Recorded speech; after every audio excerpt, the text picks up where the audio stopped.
Iran Israel সংঘাত আপাতত থেমেছে। যুদ্ধবিরতির পর আবারও সামনে এসেছে বহুদিনের অচল অবস্থায় থাকা ইরান যুক্তরাষ্ট্র আলোচনা। ওয়াশিংটন বলছে সমঝোতা খুব কাছাকাছি। তেহরানও দরজা পুরোপুরি বন্ধ করেনি, কিন্তু অবিশ্বাস, জব্দকৃত সম্পদ এবং আঞ্চলিক নিরাপত্তা প্রশ্নে এখনও রয়ে গেছে বড় বাধা। তাহলে কি সত্যিই হতে যাচ্ছে নতুন কোনো চুক্তি, নাকি যুদ্ধবিরতির আড়ালে কূটনৈতিক লড়াই আরও জটিল হচ্ছে? সিলন টি রপ্তানিতে শীর্ষে।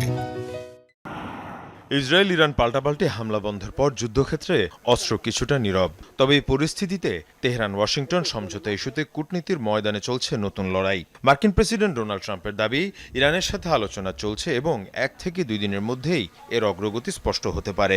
যুক্তরাষ্ট্রের কৌশল সফল হচ্ছে এবং খুব শিগগিরই পূর্ণ বিজয় ঘোষণা করা সম্ভব হবে, এমন দাবিও ট্রাম্পের।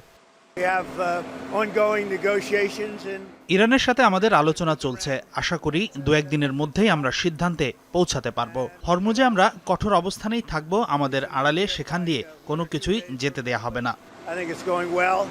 এই পরিস্থিতিতে হোয়াইট হাউসও আশাবাদী।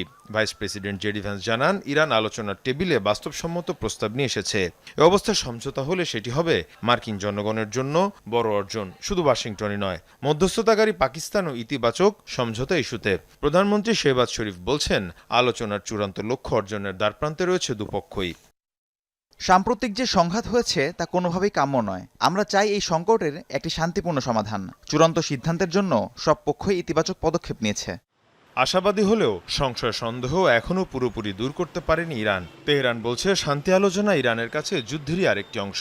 এই অবস্থায় কোনো স্থায়ী সমঝোতার জন্য জব্দ করা প্রায় $24 বিলিয়ন ইরানি সম্পদ মুক্ত করার বিষয়টি গুরুত্বপূর্ণ শর্ত হয়ে উঠেছে।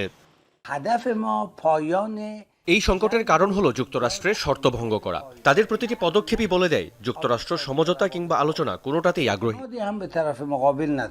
ইরান যুক্তরাষ্ট্র সমঝোতার সম্ভাবনা বাস্তব হলেও তা এখনও নিশ্চিত নয়। আগামী কয়েকদিনের আলোচনায় ঠিক করে দিতে পারে মধ্যপ্রাচ্য নতুন এক কূটনৈতিক অধ্যায় প্রবেশ করবে, নাকি আবারও ফিরে যাবে সংঘাতের পুরনো চক্রে। মীর মুশফিকা হাসান, যমুনা নিউজ।